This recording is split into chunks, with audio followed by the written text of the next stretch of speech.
2019 সালের পর দেশে আবারও আতঙ্ক সৃষ্টি করছে করোনা ভাইরাস। তবে এবার করোনা ভাইরাসের নতুন ভ্যারিয়েন্ট দেখা দিচ্ছে, যা খুব দ্রুত ছড়ায় এবং এর লক্ষণগুলো কিছুটা পরিবর্তিত। যেমন গলা ব্যথা, হালকা জ্বর বা জ্বর ছাড়াই শরীর দুর্বল লাগা, হাঁচি কাশি, মাথা ব্যথা, শরীর ব্যথা, মাঝে মাঝে ডায়রিয়া বা বমি। এ সময় সাবধানতা ও প্রতিরোধমূলক ব্যবস্থা গ্রহণ করা উচিত, যেমন মাস্ক পরা, হাত ধোয়া, স্যানিটাইজার ব্যবহার করা, সামাজিক দূরত্ব বজায় রাখা, বাইরে থেকে আসা জিনিসপত্র পরিষ্কার করা। করোনা প্রতিরোধে সহায়ক খাবার। করোনা ভাইরাস প্রতিরোধে কোনো খাবার সরাসরি ভাইরাস ধ্বংস করে না, তবে রোগ প্রতিরোধ ক্ষমতা বাড়াতে সাহায্য করে। যেমন ভিটামিন সি সমৃদ্ধ খাবার, আমলকি, মাল্টা, কমলা, পেয়ারা, লেবু, টমেটো ইত্যাদি।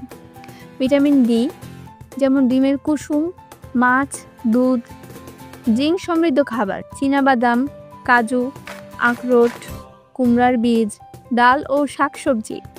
অ্যান্টিঅক্সিডেন্ট সমূহ, যেমন রসুন, আদা, হলুদ, গ্রিন টি, মধু। প্রোবায়োটিক খাবার, যেমন টক দই, ছানার পানি, ঘরে তৈরি আচার এবং প্রচুর পানি, যা শরীর হাইড্রেটেড রাখবে। করোনা ভাইরাস প্রতিরোধে সঠিক খাদ্যাভ্যাস, পরিষ্কার পরিচ্ছন্নতা ও সতর্কতা সবচেয়ে কার্যকর। যে কোনো উপসর্গ দেখা দিলে দ্রুত চিকিৎসকের পরামর্শ নেই।